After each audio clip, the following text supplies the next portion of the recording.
Alors, mon nom c'est Jean-Jacques Monceau. Bonjour à tous ceux qui nous écoutent sur Internet, à travers Facebook et même YouTube. Je suis très heureux de partager avec vous les encouragements de la pensée de Dieu. Et aujourd'hui, on va parler de la bonté de Dieu. Vous savez, c'est un sujet tellement large, aussi large que la bonté de Dieu elle-même est grande. Dieu est bon par nature. Dieu est bon par nature, ça signifie que c'est ce qu'il est. C'est sa condition ordinaire. Par défaut, il est bon. Et nous, on peut devenir bon. On peut faire des efforts pour sembler être bon.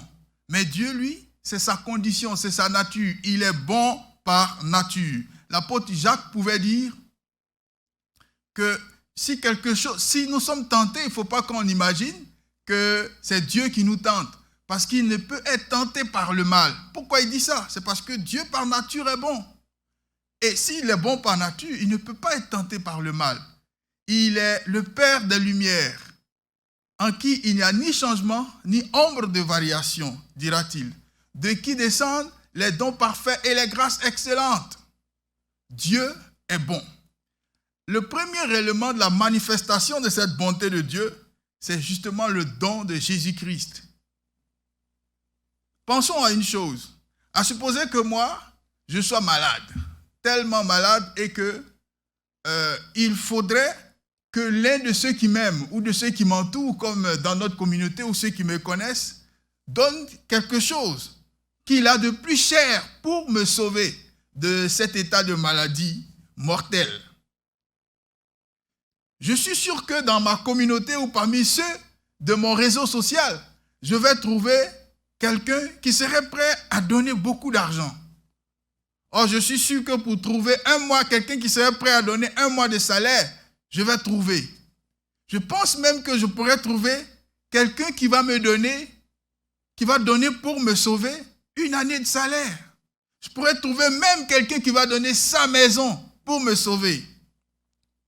Mais je me demande si parmi ceux-là, je vais trouver quelqu'un qui serait prêt à donner son fils ou sa fille, la plus intelligente, la plus sage, celle que dans la communauté tout le monde encourage, celle avec laquelle ou avec celui avec lequel il s'entend le mieux, son fils ou sa fille.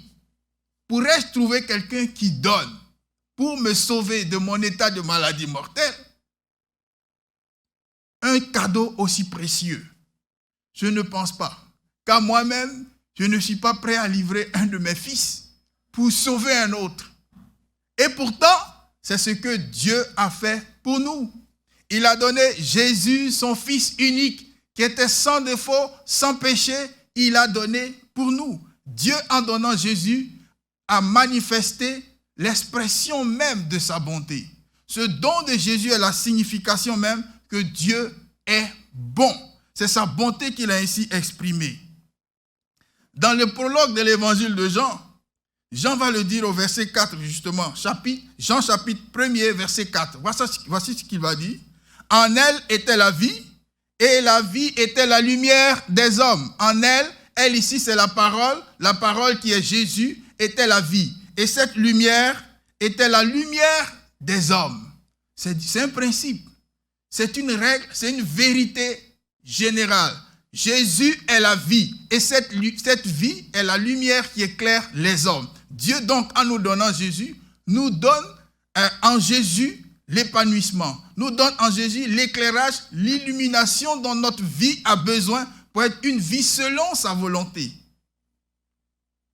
Donc, dans le verset 9, il va le préciser en disant, c'était là la véritable lumière qui éclaire tout homme en venant dans le monde. Jésus est la véritable lumière. Il précise que Jésus est la véritable lumière. Pourquoi?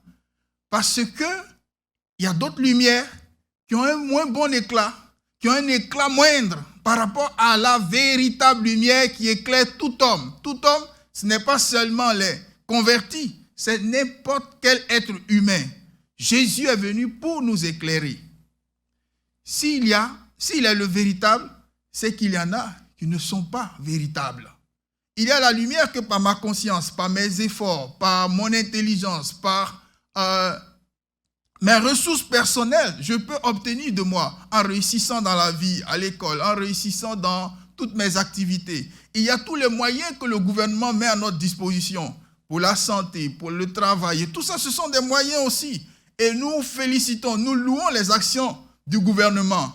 Mais l'éclat de ces moyens est limité parce que malgré leur bonne volonté, les ressources mises à notre disposition ne peuvent pas nous porter au paradis de Dieu, ne peuvent pas nous porter dans la félicité de Dieu. Or, la véritable lumière qu'est Jésus nous envoie même dans le cœur de Dieu. Il y a aussi la lumière, que l'ange de lumière, on sait que l'ennemi, il se transforme en ange de lumière. Et il nous insuffle dans le parcours de notre expérience de vie des mensonges que malheureusement nous saisissons par-ci et par-là pour nous tromper, pour nous amener parfois à croire que Dieu serait peigne, Dieu serait difficile. On le prie tellement longtemps avant qu'il ne nous donne que juste un peu. Dieu aurait la main difficile. Mensonges que malheureusement beaucoup d'entre nous ont ramassés dans le parcours de leur vie.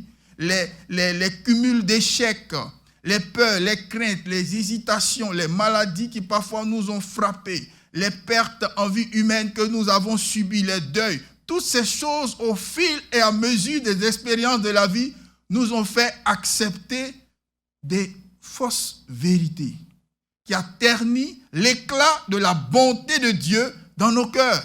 Et aujourd'hui, nous sommes là justement pour en parler, pour mettre la lumière au goût du jour. Dieu est bon par nature. Jésus dira, Dieu seul est bon. Dieu est bon par nature.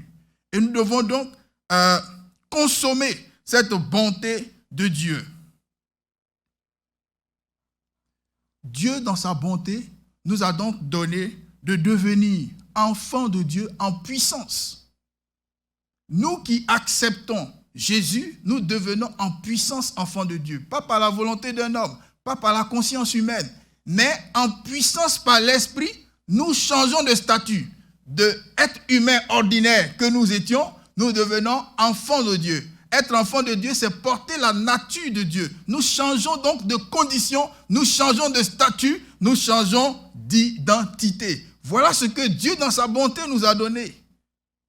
Voyons la cherté du prix que Dieu a dû payer pour que nous devenions ses enfants. Et c'est une réalité, pourvu que nous l'acceptions et que nous conditionnons notre vie dans cette nouvelle réalité, elle devient pour nous et nous pouvons marcher dans cette réalité. Personne n'a jamais vu Dieu, mais le Fils unique qui est dans le sein du Père est celui qui l'a fait connaître. Il est donc venu pour nous montrer qui est Dieu vraiment. Quel est le cœur de Dieu? Quelle est la volonté, l'expression, le plan de Dieu pour nous? C'est ce que Jésus est venu nous montrer. Et ce plan-là nous dit que Dieu est bon. Et c'est ce que nous devons consommer au quotidien, la bonté de Dieu. Car Dieu n'a pas envoyé son Fils dans le monde pour qu'il juge le monde, mais pour que le monde soit sauvé par lui. Comprenons bien, Dieu n'a pas envoyé Jésus dans le monde pour que le monde soit jugé par Jésus. Non, l'objectif de Dieu en donnant Jésus, c'est que le monde soit sauvé par Jésus. Ça veut dire, le monde, ce n'est pas juste ceux qui se convertissent, c'est tous ceux qui ne sont même pas encore convertis parce qu'ils ne voient pas que Jésus est venu les sauver pour se rapprocher d'eux. Jésus, son objectif, contrairement à ce qu'on peut penser, c'est de sauver le monde et non pour le condamner. Or, l'ennemi, parfois, nous insuffle aussi ce mensonge en nous faisant croire que, puisque trop peu de gens vont être sauvés, c'est comme Jésus finalement est venu condamner le monde. Non, non, non, non, non. Ouvrons les oreilles, ouvrons les yeux, comprenons ce qu'il dit ici. Jean 3, 16, verset 16 et notamment 17. Car Dieu n'a point envoyé son Fils dans le monde pour qu'il juge le monde, mais pour que le monde soit sauvé par lui. Si un grand nombre de personnes vont finir par ne pas être sauvées, c'est parce qu'ils ne vont pas croire cette parole. C'est parce qu'ils ne vont pas courir en Jésus. Mais Jésus, lui, son objectif est clair. Il veut sauver le monde. Voilà ce qu'est la bonté de Dieu que nous devons consommer, que nous devons accepter. L'ennemi, quant à lui, ne vient que pour détruire, égorger, voler. Voilà ce que l'ennemi est venu faire. Mais Jésus, lui, nous dira que si quelqu'un l'aime, ce quelqu'un-là garde sa parole, et lui et le Père viennent demeurer chez la personne. Il va le dire dans Jean 14, verset 23. Si quelqu'un m'aime, il garde ma parole. C'est-à-dire, il prend mes enseignements. Et moi et le Père, nous viendrons chez lui et nous allons faire notre domicile chez lui. Expression de communion, expression de familiarité, expression d'intimité. Voilà le plan de Jésus. Il est venu pour communiquer avec nous, pour nous offrir donc l'intimité de Dieu.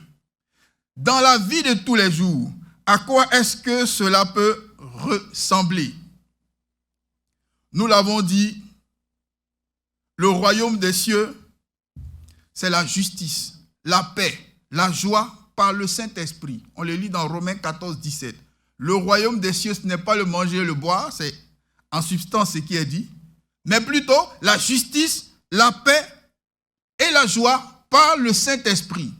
Écoutez très bien, ouvrons les oreilles, écoutons bien cette parole. Le royaume de Dieu, c'est la justice, la paix, la joie, par quoi? Par le Saint-Esprit. Donc l'Esprit de Dieu qui habite en nous, son souci quotidien, c'est d'activer ce royaume en nous. Sa volonté au jour le jour, c'est d'activer donc la paix, la joie et la justice de Dieu en nous. Pour que notre épanouissement soit réel, notre quotidien soit réel à cause de sentiments de justice, sentiments de paix, sentiments de joie qu'il met en nous. Et celui qui a ces choses, il est agréable à Dieu, mais aussi aux hommes. Tous les hommes veulent vivre et côtoyer des personnes qui ont une bonne espérance de vie, qui croquent la vie à pleines dents, qui sont de bonne humeur au quotidien. Tout le monde veut être auprès de ces gens de personnes parce qu'ils communiquent la vie. Et c'est ce que nous sommes, des communicateurs de vie à travers le royaume qui, dans son expression en nous, est joie, paix et justice. C'est ça notre quotidien. Dans le psaume 32, le psalmiste dira: tu as changé mes lamentations en allégresse, tu as délié mon sac et tu m'as ceint de joie, afin que mon cœur te chante et ne soit pas muet. Éternel, mon Dieu, je te louerai toujours. Voici l'expression du bonheur dans lequel s'exprime le psalmiste ici, à cause de la foi qu'il a en son Dieu. Il nous a racheté à un grand prix, on l'a déjà dit, pendant qu'on n'y croyait même pas, on l'injuriait, on n'avait pas la foi, on se tenait dans des positions qui n'avaient rien à voir avec Dieu. Jésus est mort pour nous. À combien plus forte raison, maintenant que nous appartenons à Dieu, nous accordera-t-il la vie, et la vie en abondance. Et la vie en abondance. Nous savons aussi que toute chose concourt au bien de ceux qui aiment Dieu. Absolument tout, toutes les circonstances que nous regardons, même ceux que nous regardons comme étant des circonstances négatives. La Bible dit que toutes ces circonstances concourent au bien de ceux qui aiment Dieu, puisque nous sommes prédestinés par lui à être ses enfants, à être les personnes qu'il a choisies pour mettre sur lui, sur eux, sa gloire et sa faveur. Son désir, c'est que nous prospérions et que nous prospérions à tous égards, que ce soit sur le plan financier, matériel, professionnel, que ce soit sur le plan physique. Son désir, c'est que tu prospères. Et il faudrait le saisir comme une réalité de ta vie. Il veut que tu prospères. Comme Jean pouvait le dire à Gaius, que sa prière, c'est qu'il prospère à tous égards, comme prospère l'état de son âme. C'est la volonté aussi de Dieu. Il a des projets de bonheur et non de malheur pour nous. Et ces projets-là, il veut les accomplir. Nous pouvons donc agir dans la vie de tous les jours avec ses promesses. Nous avons été adoptés par lui pour sa louange. Si Dieu nous a adoptés pour sa louange, il nous dispose donc à le louer. Et nous devons, nous aussi, dans notre esprit et dans notre cœur, nous disposer à cet état d'esprit. C'est-à-dire être des personnes qui se placent dans la position de louer Dieu. Il va nous utiliser comme des instruments pour sa gloire. Dieu veut sa gloire et les instruments de cette gloire, c'est nous qui l'a choisi. Si Dieu t'a choisi pour sa gloire, tu n'as pas à raser les murs, à t'en inquiéter. Laisse-le te transformer pour que tu deviennes ce que lui veut que tu deviennes. Il a pris nos maladies et nos infirmités. Il a pris nos maladies et nos infirmités, comme on peut le lire dans le livre d'Isaïe.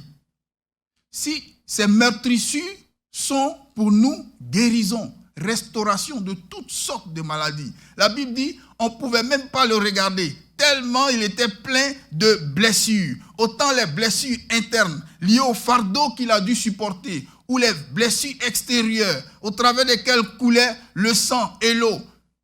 Toutes ces blessures-là, ces nombreuses blessures, ont une signification importante pour l'enfant de Dieu. Isaïe l'a dit sous forme de prophétie, mais Pierre lui-même le reprendra plus tard. Il dira, lui par les meurtrissures duquel vous avez été guéris. 1 Pierre 2, 24. Le modus operandi n'a pas changé. Si Pierre lui-même invoque les meurtrissures prophétisées, nous aussi aujourd'hui, on peut encore invoquer ces mêmes meurtrissures.